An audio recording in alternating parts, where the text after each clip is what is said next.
All right, man. Well, first off, I'd like to thank you for doing this interview with the Hype Magazine tonight. No problem, man. I appreciate y'all having me. And to get started, can you tell the fans and listeners who you are and where you're from? So, man, yeah, what's the word, y'all? It's Double R the God tapping in with y'all, man. I'm from Detroit, Michigan. I am a producer, rapper, engineer. I'm also an author. I just wrote Just Waking Up the Spiritual Guide book.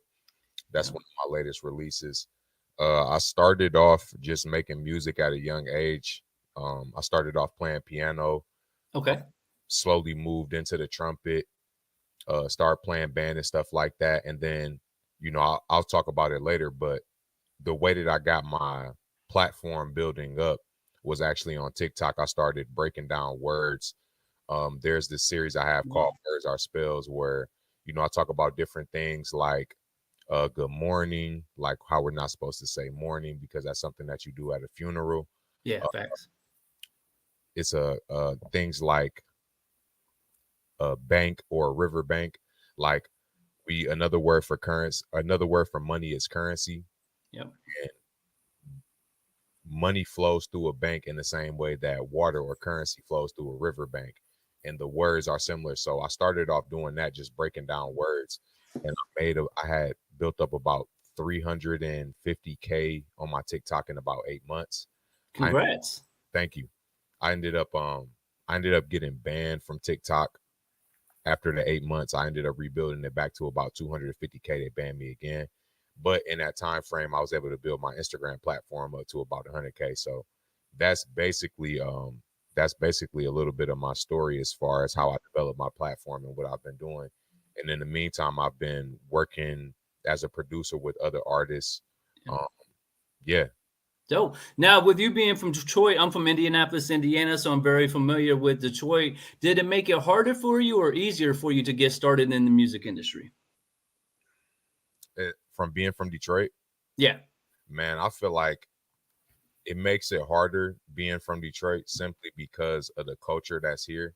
Like in the past couple of years of me doing music, I've been to multiple states. I've been to Cali, I've been to Atlanta, I've been to New York, I've been to multiple places, and the reception and the love that you receive out of different states is crazy in comparison to what you receive in Detroit. And I've done so many shows up here, and it's like you are not forcing them to like you, but it takes a long time for Detroit to gravitate towards your music. Yeah. Now, who were some of your early mentors, either people that you knew in your neighborhood that helped you or people you studied when you decided to take music seriously?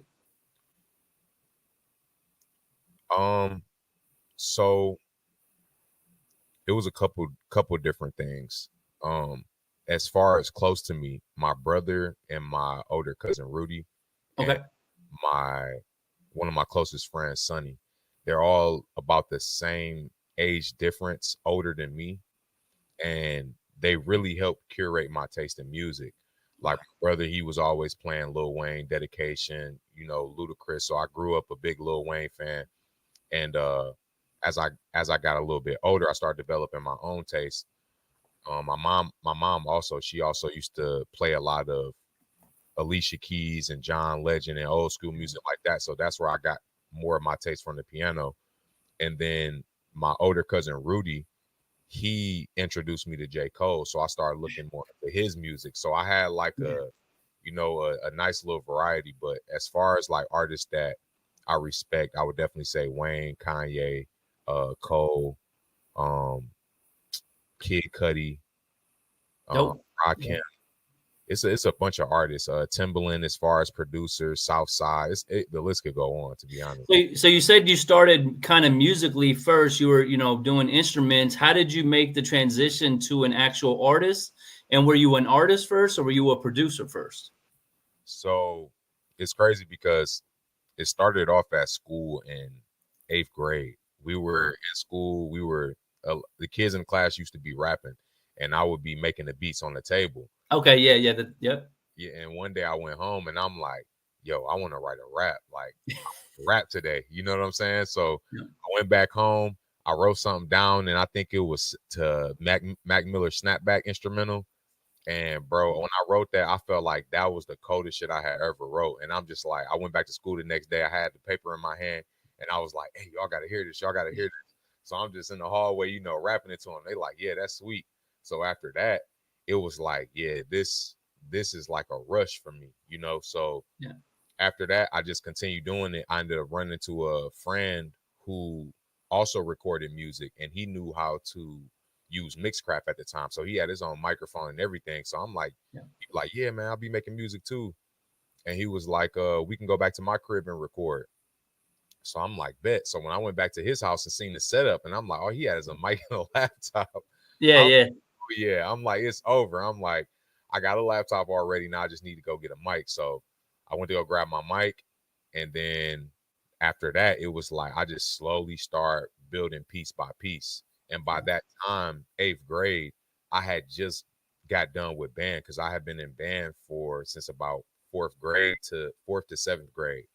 But in that transition to middle school, I was kind of going from different schools. And when I got back in 8th grade, I played for band and trumpet for a little bit. And I'm like, I'm just not feeling it anymore. Yeah. Now, when you make that transition, though, do you feel like being a part of band helped you when you got into the booth because you understood how to read music, you understand how the sounds are going to come in? Do you think that gave you a leg up when you finally started, being an artist and recording in the booth? Man, definitely.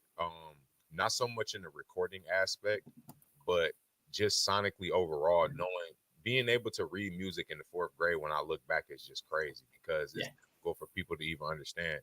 So the fact that I was playing and being able to read sheet music on piano and trumpet, it definitely helped because yeah, I stopped playing for a little bit and I didn't start back playing piano until I was about 14. That was like after I stopped with the trumpet. So by that time, I had heard a song called by Coldplay, Viva La Vida.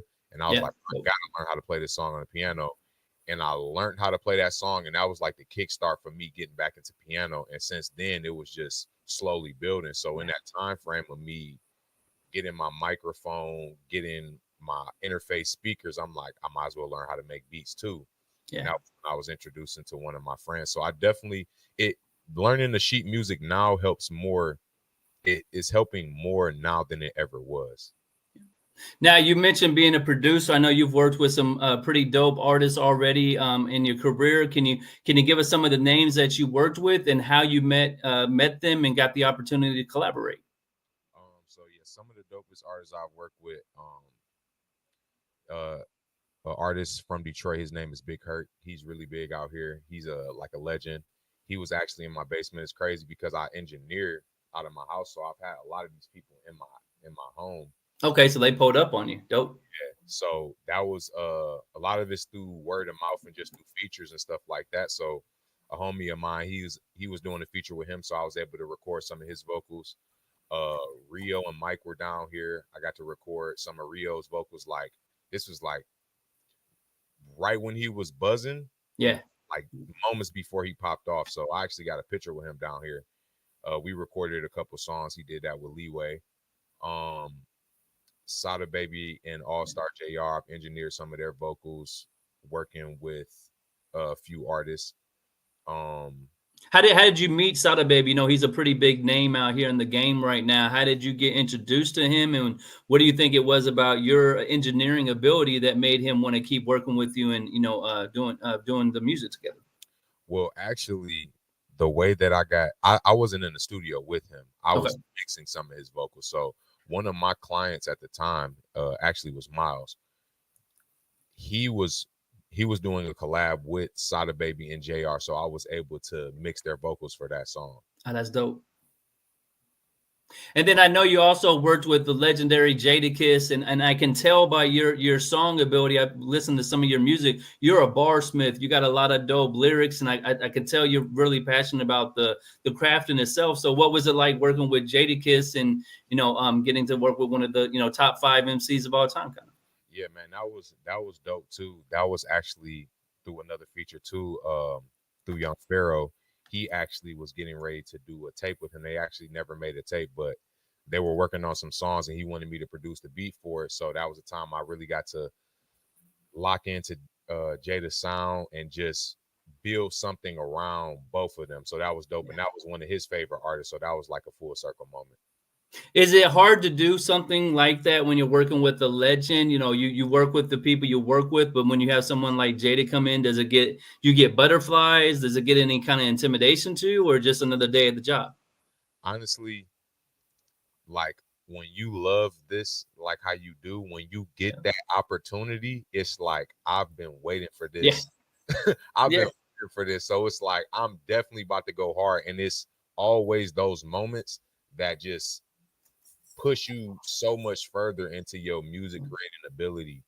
Like, though it takes those moments for you to just go next level. yeah. Now, was those what was the first sign? Like you said, when you went from being in band to starting recording as an artist and producing. What was the first sign you'd be able to do this as your career? You know, everybody wants to be in the game, but there's a moment that tells them, "Yo, this is really a possibility for you." Do you remember what that moment was? I can't say I remember the exact moment. I will almost say that it was in between that time of me writing my first rap and Yeah, me getting my mic, because after that it was an obsession, and it's been an yeah. obsession since. Like, it's constantly been a build. Like, it was like, okay, let's get the mic. I even went and got my interface before I got my speakers, so Okay. that Yeah, I would be forced to get my speakers because I paid for this equipment already. So it was like, yeah, it when I spent $100 on my first mic being 15 years old, that was a lot of money back then, not having a yeah, job. So I'm like, yo, yeah, I just spent $100 on this mic, and it just kept going, bro. And after learning, I was learning filming in that time. I learned how to work a camera, learned how to work Adobe Premiere. It was just, I'm like, okay, now I'm going to shoot my own videos. Now I'm gonna edit my own stuff, and it yeah. just kept going into the point to where now I'm recording, engineering, artist, producing, and this is like, full time. Yeah. Now, how's it? Because, like I said, you're a very talented barsmith. To me, you got the lyrical ability. Coming from Detroit, we all know it as more of the trap music right now, that type of sound. How is it being an artist from Detroit that is still lyrical? Are you getting the response and everything that you feel you deserve, or is it hard because of the sound they're looking for right now? It's definitely difficult because of the sound. Because if you pay attention to a lot of the artists that have a sound similar to mine, or that just isn't like the normal Yeah, Detroit sound, they aren't getting recognition from Detroit. They're yeah, getting recognition from all over the world, anywhere but Detroit. I would say Cali, West Coast, UK, just New York, anywhere. And I know that because of the reception that I've received. But it yeah, isn't even just for artists like me, it's for artists in Detroit, period. yeah. It's a gritty culture, but definitely more so for artists that are different. It's kind of interesting to me because Detroit is known for some of the best lyricists. You've got your M's, you got your Big Sean's, you got your Voice to 5 9s. We can keep going. So Detroit is known as a lyrical location. So it's interesting to me that you being so talented the way you are with your bars. You mentioned J. Cole. I definitely hear a lot of J. Cole in your style. To hear that it's having difficulty for you. So how are you? Going about expanding that audience then? So since you're in Detroit and they're not really open it, what kind of things are you and your team doing to expand outside of the Detroit area? Right now, I'm just about to lock in. Right now, I've been locking in with a lot of producing, and Dope. it's been a balance of, it's really been a balance of me doing my teaching and my spiritual stuff, Yeah. and the music. It's like it's been hard to balance. So now more than ever, I've been locking in with the music, doing more music videos, doing more promotion on different platforms, and just getting myself out here more so that I can get a broader reach. Because at this point, I know how to work. I know how to work the algorithms.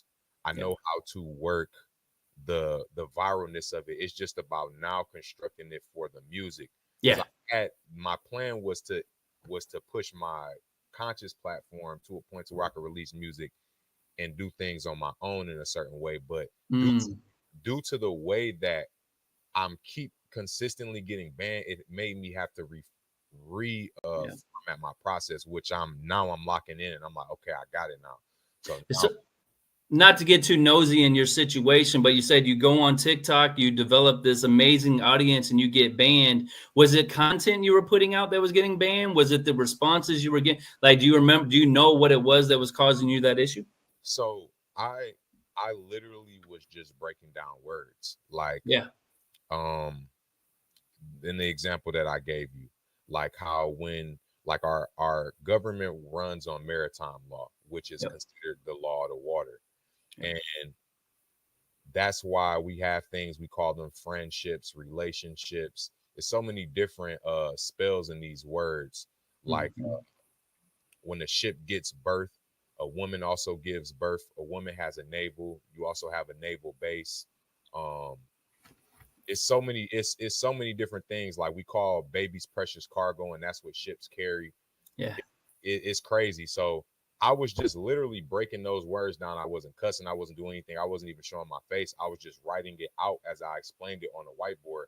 And eventually my whole account just got banned. It wasn't like consistent videos that was being posted.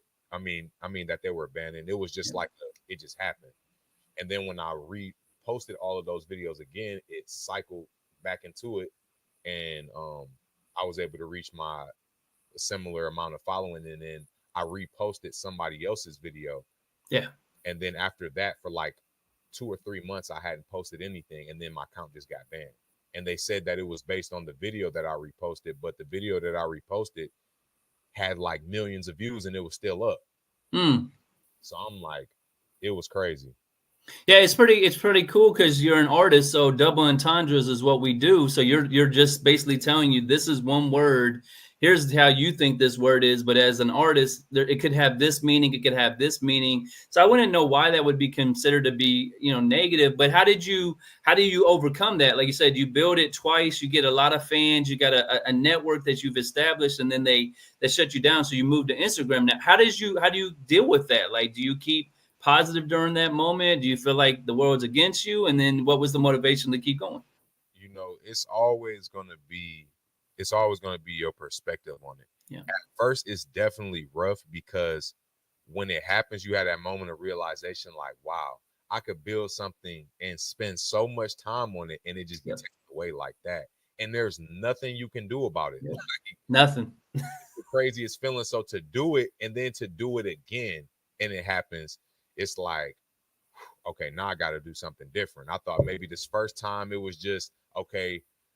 Now next time I'm gonna try to be more strict with the guidelines, and then it happens, and it's like, yeah, you can't keep doing this over. You're gonna waste too much time. Once they got you in their radar, they can something to do with the algorithm. You create a new account, but it still has some of the same IP addresses and stuff like that. So that's probably what happened. Even if you come with a brand new profile, you got to change your IP address or do something like that. But I mean, it's always interesting to me because I always tell artists to use TikTok to build your fans, but don't put all your effort into TikTok or Instagram because, like you said, they could take it away from you tomorrow. So, do you have your own website? Do you have your own location for your community so your fans and supporters can stay in tune with you, regardless if you deal with those type of situations? Yes, I do have my own website, and that was one thing that, like, that's why I say you take the good with the bad, because it forces you to start looking into different ways to support your own self and your own Yep. platform. Thanks. That's when I really start locking in with my website and just um allowing people to come to my website to gain the content that they wanted. And now I'm just shifting the different type of content that I'm using on these platforms. And as you age, you kind of understand, like, you just have to look at it from a business standpoint. Like, these are these people's platforms. They're gonna do whatever they want to do with it. There's nothing you can do. Yep. So you either create your own platform or you play by their rules. So, Do you feel like because you have gone viral many times before that going viral is not as important to you? And I'll give you an example like this. Like I deal with a lot of people that are always talking about numbers and all this type of stuff. But if you know the algorithm, you know what keyword to put in to make it go viral. So do you get caught up in the numbers like other people do? Or because you've had that success already, you know, kind of the cheat code to it? yeah, like, I've been studying the internet for a while now, and it was times where it's like, I know this post is going to go viral, and it Yep. goes viral. Sometimes it isn't always like that, but for the most part, if you consistent in what you're doing, you know how to get it into that push. So it's now I'm not as much concerned with the numbers, because I know, like, one thing that I took away when my accounts got banned was that I still made impact on millions of people. And Yep. I remember all your videos. Yep. thank you, I appreciate that. And yeah, I remember just, you know, the impact of what it did. Like a friend of mine, we grew, I don't want to say, I like to say we grew up on TikTok together. You know what I'm Yeah. saying? Like we blew up together. So he was a friend that I met along the way. And he told me that, you know, he was teaching out of 48 Laws of Power. And Dope. Yeah. that's how his page went viral. Yeah. And so eventually he stopped for a while. And then I don't know, maybe you've seen these videos where a guy walks up and he'll hand somebody a note and they'll read it and it'll just be a short message like, don't forget to think about yourself today. Oh yeah, like motivational quotes and stuff like that. Yeah. So he's the one who started doing that. And he was like, he told me, he was like, you know what started me from doing that? He was like, from watching your videos and seeing how powerful Yeah. the words were and how they affected people. And it's like, now this man has millions of followers and Yeah. he's going out impacting people. And it's like one little thing can just, you know, Yeah.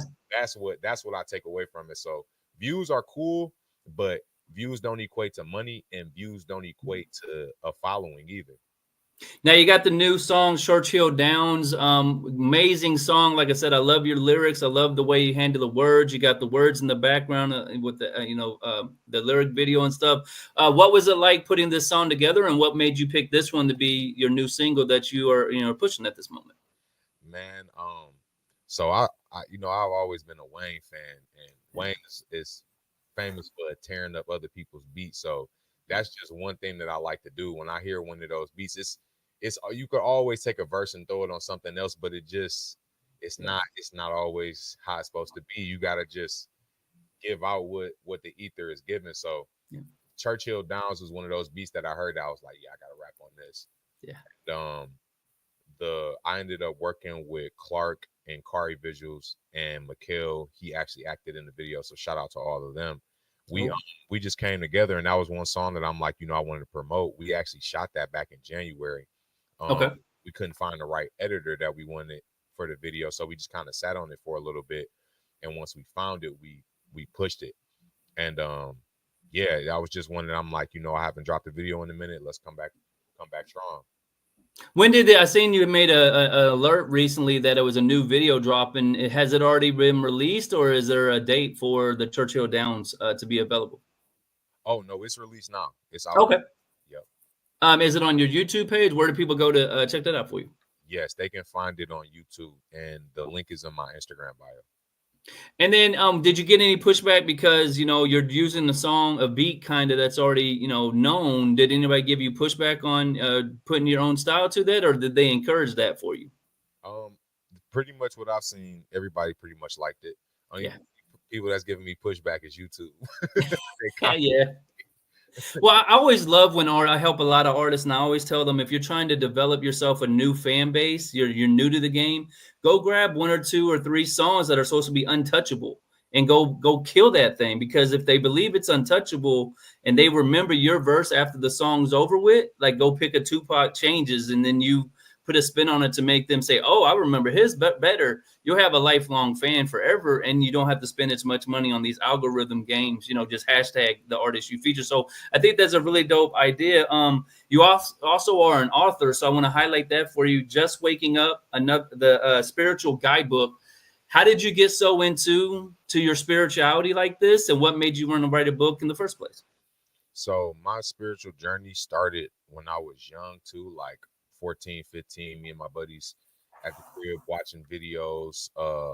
Who was that one dude? He's big on this stuff. Alex Jones. Oh yeah, His videos from back in the day when he was going into the woods and doing all that stuff. So I've been seeing this stuff since I was little. Then the 9/11, it just kind of built up. And then I stumbled onto Dr. Sabi. And once I okay, dope. Dr. Sabi and started learning about that, um, and just realizing like, wow, we can actually live on a vegetarian diet or a vegan diet. I started going vegan at 21 till about 24, and I've been vegetarian since. So I haven't eaten meat in about Wow. 7 years. And in that time frame of me learning about all of this information, uh, studying it, teaching it, I'm like, I want to write a book on it. I want to Hmm. write a book while this information is relevant in my head, while it makes the most sense to me. So I wrote that book because when I first started waking up, I didn't have anybody to guide me. I had to siphon through all this information and try to determine what's real, what isn't real, what people are making up. And I wanted somebody who's entering a spiritual journey to be able to pick something up and say, where do I start? Yeah. Where do you go? Yeah. So this book is, I'm basically breaking down, uh, first the first part of the body, the first part of the book is about reshaping the mind. And then the second part is reshaping the body, and the last part is reshaping the spirit. So the first part of the book is just about getting your mind prepared for this journey, because when you walk down this path, nobody tells you that you're going to be alone, and nobody tells you that everybody isn't going to get what you're going through. And to have a guide to let you know, hey, everybody's not interested in what you're learning, and you can't project this on people all the time. Or sometimes people, just giving them an idea of what to expect so that they can understand that this process is normal and Yeah. that it's flowing. That's a great concept. You know, self-help books are very popular. Have you ever looked at like The Secret or any of these other kind of books that are out there more on like the laws of attraction and other types of things like that, which you speak into existence and stuff like that, or Yes, anything like that? I've read books similar to The Secret. One book I'm actually reading right now is Winning People Over by Dale Carnegie. That's a really good. Yep. It really teaches you how to just be a genuine person, to be honest. Um, It's really amazing to me because people don't understand the power of positivity. Like it is a proven fact that if you wake up every morning and you say I'm going to have a terrible day, well I guarantee you you're going to have a terrible day.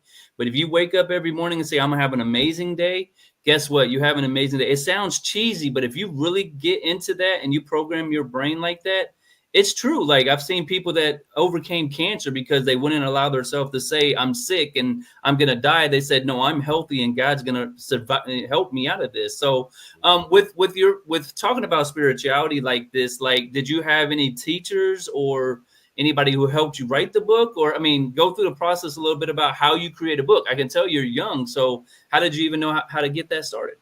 um, well, some of my teachers early on, one of them was Young Pharaoh, a close brother of mine. Um, he had a lot going on, but that brother actually taught me a lot. Nope. Um, Umar has taught me a lot. Bobby Hemmett, um, Shahrazad Ali, Dr. Sabi. It's Yeah. so many teachers that the list could go on. But those are some of the people who brought a lot of energy and a lot of awareness to me that I Yeah. was able to learn from and take that and go do my own research and study and figure out, okay, is this true? Is this true? Is this true? And then from that point, my mom, she's an author too. Oh, She okay, so she told you. Yeah. Yes, she has a couple of books, and so I kind of already knew like the format to just get started, and I'm pretty savvy with the computer, so. Yeah. Now I seen you posted something. I wanted to ask you what you talked about. What are chakras and how can you tell when they're balanced? Can you? Because I'm not familiar at all, to be honest. So what is a chakra, and then how important is it to keep those balanced, and how do you know when you're out of balance or something like that? So the chakras are basically energy centers in our bodies. So in the same way that your physical body has organs, our spiritual body has organs. And Okay. when these energy centers aren't balanced, they can cause disruption throughout the body. So Oh for no. example, somebody who has a damaged root chakra or a root chakra that's too open, they may be um, overly sexually stimulated. Somebody who has a closed root chakra may be under sexually stimulated, may not be able to get aroused or have those issues. And there's a way to heal these chakras by doing meditations, by Mm, around certain stones, by bringing around certain frequencies and colors, because even just having certain colors around you can affect your mood and affect your frequency. yeah. And the the way that I learned a lot of this is actually through auras, because they have a technology called electrophotonic imaging, where you put your finger onto a plate, and that plate send electricity through the plate, and it basically acts as a microphone. It amplifies the light around your body. Oh So wow. in the same way that we speak into a microphone, it amplifies our voice. You put your finger onto this plate and it amplifies the light field around. And they started affecting the person's body with, let's say, like they might stab it with a pen. The person's light light field changes to red. Hmm. If It's been somebody's damaged. right, and if somebody's feeling if somebody's a happy person, their aura might be green. So they were showing this in real time, and even if somebody were to pick up a banana, their aura would actually start to change yellow. So we can see like how energy is affecting our body, and it's crazy because the Chinese, the Indians, they've been using this information and this knowledge for a long time. Yeah. Now, I seen you made a post about Tesla robots, and it got me interested because I can tell you're really into the future and stuff like that. What's your thoughts on these new robots and AI in general? Like, are you an artist that's accepting of this, or are you kind of intimidated or concerned about what's coming next? So I love technology and I love the technology. I just don't trust the people behind the technology. Facts. You know, I love the fact that because as a producer, there's certain processes that I've mastered that I just don't want to do anymore. So let's Yep. find technology that can do that so that we can elevate more into our creativity. So there's always jobs that people can have for robots, but just with the way that I see things going, I just Yeah. don't trust uh our military being replaced by robots, our Yep. doctors being replaced by robots, police officers being replaced by robots, because I feel like that's where we're going to see them first in the airports, the Oh yeah, dogs. You're gonna have security dogs before anything. They're probably already on the way. facts. So yeah, I'm all for the technology. I just it's no way that it can be contained like how it should be. Now, as an artist, like you're a producer and you're an artist, so are you using any kind of AI technologies for your actual song making process? And what do you think about the labels and all the industry changing now to more content based, AI based information versus music, so to speak? I feel like it's cool. I don't use any AI in my music specifically because I feel like I won't say this exactly because technology increases so quick, so they probably already got something new. But me, I love the feeling of learning. I love learning new skills. Love being able to touch a piano and be able to play from my own spirit and create something in that, Ah, because that's dope. that gives me full freedom. So if I use the AI, I want to be able to know what the AI is doing to capitalize on it the most. Because to Yeah. me, if you can already make a beat in 30 minutes to an hour, or maybe even 2 hours, it's going to take about just as much time Yeah. to figure out, the beat making process isn't really the long process. It's the arrangement and the mixing and stuff that takes a long time. So it's like, you're not doing this as fast as you think you are. Things for like binaural beats, I get it. Things for like intros to YouTube, shit that we don't feel like doing, cool, we can use Yeah. it. Now I seen you also are a very successful Instagram influencer. I seen you did a hot wave demonstration. I think that's really dope to do as an artist. I always encourage them to find different ways to get their name, brand, and out there. What made you do the hot wave, and did they respond back to you and give you any kind of free product or anything for the amount of awareness you brought them? Yes, so actually that they sent me that product on through TikTok. So um a lot of the times the things that I promote, there are people sending me products. So Okay. times like with the ashwagandha gummies, I promoted those and they'll send me packs in the mail for other people buying the links in my bio. So that's another way that I've seen like, okay, this is a profitable way to market and you can leverage this in a good way if you know what you're doing. So you're not pitching it to these people. You just have on TikTok that you're open to advertisers and they're contacting you directly? Yes. Was there a certain threshold you had to get on TikTok in order to open that up to you, or when you had your first viral moment, it did that? I believe you got to have at least, because this is now that I've rebuilt my page back and I'm only at about 12K. I think it's because they're familiar with my videos Yeah. from the past, but also the fact that I do have the eligibility credentials as far as like maybe 1,000 hours of watch time or something like that.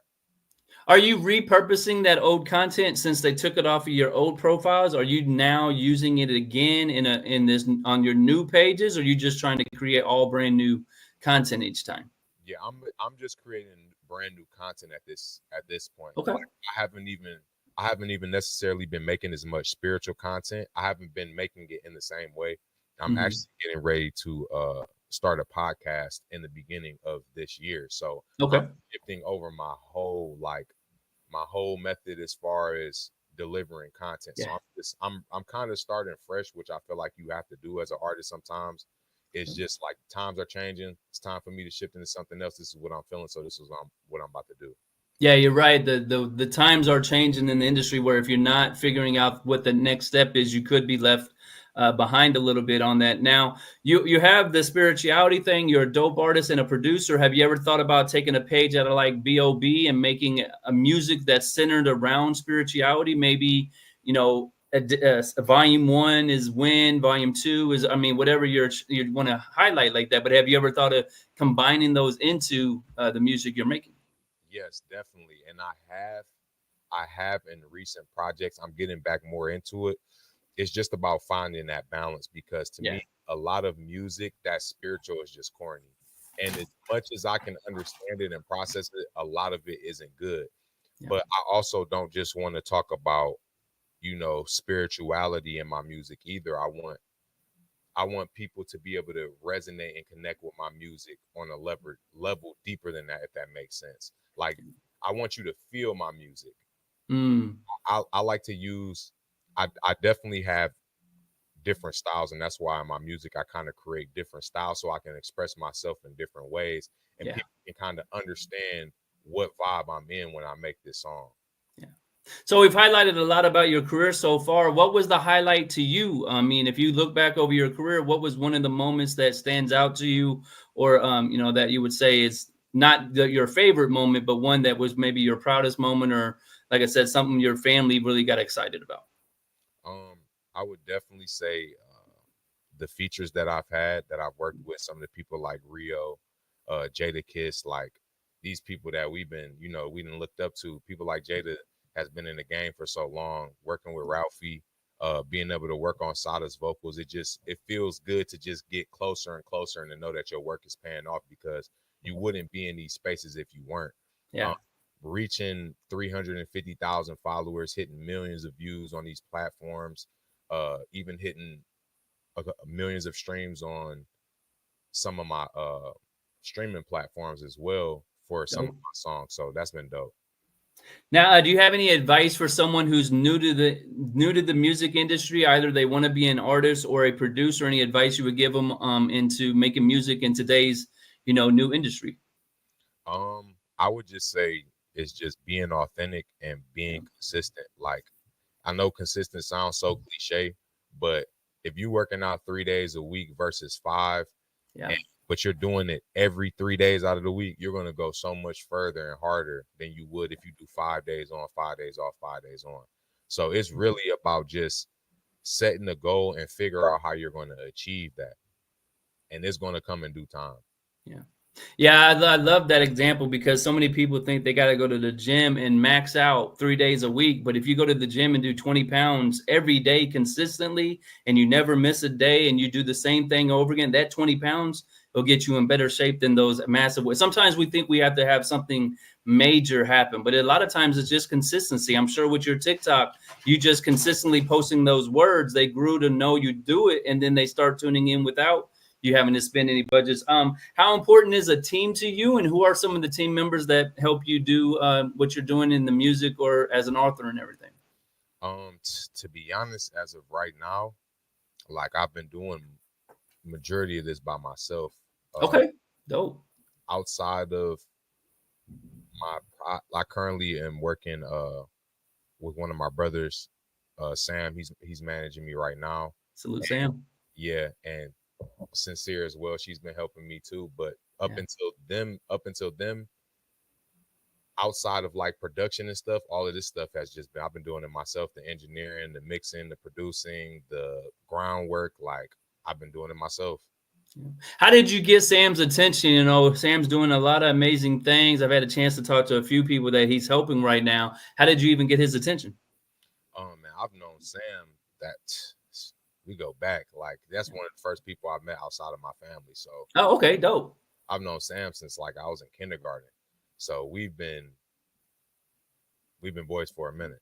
Now, has it been since you've been boys with him for a minute? I'm always interested in this conversation because you're an artist, you're dope in your own right. He's doing these major things, but you have a long history. Did you understand what all he was doing? When from afar, and then when you got involved into the team or brought in to the management situation, how more advanced is everything than you saw from the outside looking in? It's definitely different. You know, Yeah, Sam has done his thing as far as the clothing industry. So it really kind of just took time for us to figure out how we were going to make it work together. yeah. And, you know, as he started working more into the music and it was like, yeah, it's that time now. Have you thought about having him release a line? I don't know what trademarks would be, like a chakra line with your, a new chakra. Each merchandise and each song and each release you do for music is a new, merchandise through him. Have you guys talked about anything like that yet? It's definitely some stuff in the works for sure. Yeah. Definitely some stuff in the works. Now, do you do anything to give back to the community, either people in your neighborhood or on social media, things you do to give back? Um, mostly just giving out knowledge and Yeah. trying to keep people updated as much as possible, Yeah. doing research and whatnot. That's one of the biggest things you can do is give somebody a piece of information. Like the saying is, you can give a man a fish, but if you teach him how to fish, he'll never go hungry. So what you're doing is all this information you're giving, chakras, spirituality, staying positive. That's just going to help somebody when they get in a rough situation. They'll go back to it and say, well, I'm not going to say this negative word because I remember our told me that would bring bad my way. So let me say a positive thing, even when it's dark, and now you help them bring the light. So you really are changing people's life with all that you're doing. Outside of music and being an author, what do you like to do for fun? Like if you got downtime to yourself, what are you doing to enjoy yourself? Exercising. Yeah. Um, I love to play chess. Simple stuff. I like to go bowl. Hop, Okay. hop on the game with the boys. Um, Play with my son. Chill with my girl. Normal stuff. If I'm not down, I love making music. So Okay. not doing that. That's what I'm doing. Just trying to better myself in some way. Yeah. Now, seeing you performed at Crown and Crew and live from the Plaza, what's an experience like if I come watch you perform live? What's your stage show look like? And you know what I mean? And what was the response you got from those two platforms that you got a chance to perform in? Oh yeah, so the at the Ground and Grow event, we actually just ended up doing the lecture due to technical difficulties. But Okay. on a performance tip, we'll be turning up. It's gonna be lit. I'm gonna give you a little bit of everything. But at the Ground and Grow was dope because I was like that was my first live in-person lecture. So to go Okay. out and be able to teach the public after, you know, the situation with Instagram and the situation with social media, it's like, okay, let's get out here on foot and Yeah. really reach out to the people. And that was a full circle moment for me because that was something that I had been wanting to do for a long time and planning, but I had to let the universe, you know, do its thing. Yeah. Now, do you have any upcoming shows or anything we can circle on the calendar for you that we can make sure to check out when you either release it or a show you having coming up that your fans can come watch you perform live? So I don't have any shows at the moment. I am dropping singles like every week. So make sure Dope. y'all go check out my YouTube. Go subscribe to my YouTube as well because I just dropped a music video on there. I will be starting a podcast at the beginning of the year. So this is me actually announcing it the first time here. So yeah, so Yeah. podcast is coming. So stay tuned for that. And yeah, I'm gonna just be bringing y'all more content. LegacyToWave.net is where all my content is, like my Okay. legacy stuff, longer form content that got banned off of TikTok. So if you guys want to go see some of my older stuff, go definitely there. Go there, definitely check it out. And then last thing, anything you want to say to your fans and supporters who've been rocking with you all these years? Man, I appreciate y'all so much. Y'all a big reason why I keep doing what I'm doing. And I'm gonna just keep bringing y'all more great content. And then anything else you want to make sure we mentioned or ask about before we get out of here? Oh yeah, my book you can find on Amazon, Just Waking Up, the Spiritual God book, and the link is in my bio on Instagram. And Now, who's the target audience with that? Let's say I'm watching this interview. I don't know about spirituality. Like, who are you? Who's the target audience for that book? um I don't want to say I would say anybody who's just getting into spirituality. Okay, That is brand new to it. Okay. This is for newbies and for people who need that reminder sometimes.